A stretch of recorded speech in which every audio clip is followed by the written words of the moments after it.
ഇന്ന് തന്നെ ഡൗൺലോഡ് ചെയ്യൂ. കാണൂ നിങ്ങളുടെ ഫേവറേറ്റ് ഷോസ്. സത്യം പറഞ്ഞ അർച്ചനയും കുഞ്ഞിനെയും നെല്ലിശ്ശേരിയിലേക്ക് വിളിച്ചുകൊണ്ട് പോകുന്നവരെ എനിക്കൊരു സമാധാനമില്ല. അച്ഛാ, അച്ഛനെന്തിനെ ടെൻഷൻ അടിക്കുന്നേ? അർച്ചനടുത്തി കുഞ്ഞും അവര് സ്വന്തം വീട്ടിലല്ലേ നിൽക്കുന്നേ. അപ്പോ നെല്ലിശ്ശേരി സ്വന്തം വീടല്ലേ?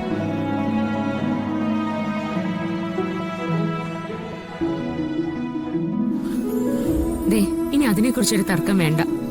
ഈ വീടും നെല്ലിശ്ശേരി വീടും എനിക്ക് ഒരുപോലെ തന്നെ.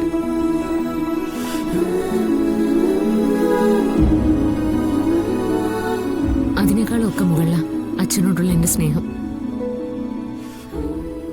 പക്ഷെ എന്തിയാന, എന്തായാലും 3 മാസമെങ്കിലും എനിക്കിവിടെ നിന്നല്ലേ പറ്റുള്ളൂ.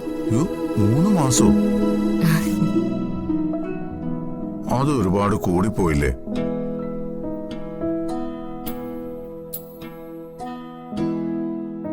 അർച്ചനേട്ടത്തിയുടെ ആരോഗ്യം നോക്കണ്ടേ? അത് നെല്ലിശ്ശേരി വന്നാലും നോക്കാലോ. അവിടെ നിങ്ങളൊക്കെ ഉണ്ടല്ലോ.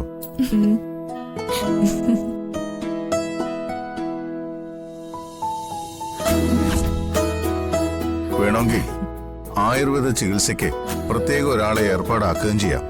അതൊന്നും വേണ്ട അച്ഛാ. കുറച്ച് ദിവസങ്ങളുടെ കാര്യമല്ലേ ഉള്ളൂ. അത് കഴിയുമ്പോ ഞാനിങ്ങ് വരില്ലേ? പിന്നെ അല്ലാതെ. അല്ല, സച്ചേട്ടൻ എന്താ വരാതിരുന്നേ?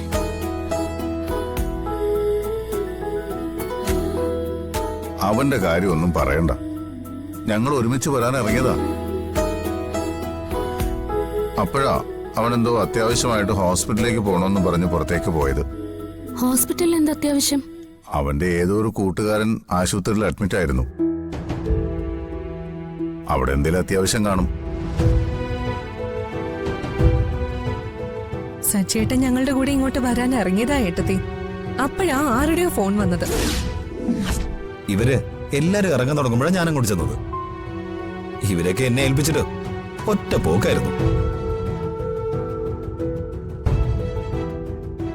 ഹോസ്പിറ്റലിൽ പോയിട്ട് ഇങ്ങോട്ട് എത്താന്നാ സച്ചേട്ടൻ പറഞ്ഞത്.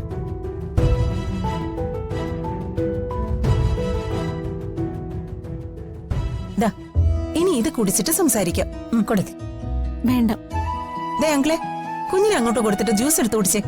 മോള് ജ്യൂസ് അവിടെ വെച്ചാ മതി, ഞാൻ പിന്നെ കുടിച്ചോളാം. ആദ്യം ഞാനിവിടെ കുറച്ചേരം എടുക്കട്ടെ.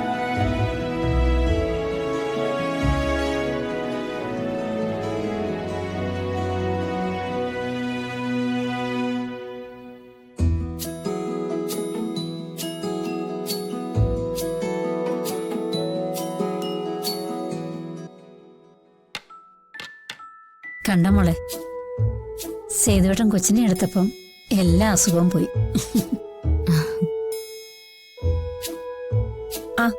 എന്തായാലും എല്ലാരും കൂടി ഒരുമിച്ച് വന്നല്ലേ, നമുക്ക് നല്ല ഒന്നാന്തര സദ്യ ഉണ്ടാക്കിയാലോ? അങ്ങനെയാണെങ്കിൽ പായസവും വേണം.